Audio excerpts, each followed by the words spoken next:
সম্প্রতি মালয়েশিয়ায় এমনই এক প্রবাসীর সন্ধান মিলেছে। টাকা বাঁচাতে যিনি ভাতের সঙ্গে শুধু একটা পেঁয়াজ আর কাঁচামরিচ খান। জমানো সেই টাকার পুরোটাই দেশে পরিবারের কাছে পাঠিয়ে দেন।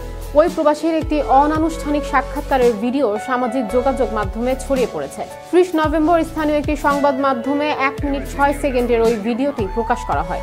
ভিডিওতে দেখা যাচ্ছে দুপুরের খাবারে ভাতের সঙ্গে পেঁয়াজ আর কাঁচামরিচ খাচ্ছেন ওই প্রবাসী। তবে এখন পর্যন্ত ওই প্রবাসীর নাম পরিচয় জানা যায়নি। ভাইরাল ওই ভিডিওতে এক প্রশ্নের উত্তরে ওই প্রবাসী বলছেন, খাবারে ভাতের সঙ্গে পেঁয়াজ আর কাঁচামরিচ খেয়ে দিন পার করে দেন তিনি, আর রাতের বেলায় তিনি শশা খেয়েই থাকেন। টাকা বেশি খরচ হবে বলে মাছ মাংস খান না। মালয়েশিয়ায় আসার প্রথম দিকে ভালো কিছু খেলেও পরিবারের আর্থিক সংকটের কথা বিবেচনা করে তারপর তিনি মাছ মাংস খাওয়া ছেড়ে দেন। পেঁয়াজে 1 কামড় আর কাঁচামরিচে 1 কামড় দিয়ে তিনি আরও বলেন প্রতি মাসে 5,500 রিঙ্গিত আয় করেন তিনি, যা বাংলাদেশি মুদ্রায় হয় 1,37,000-এর অধিক।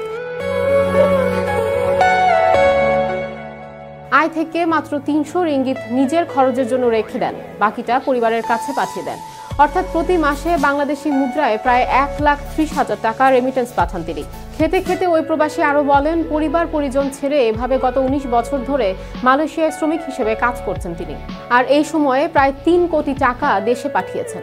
সব টাকাই দেশে সঞ্চয় করেছেন বলেও জানান তিনি।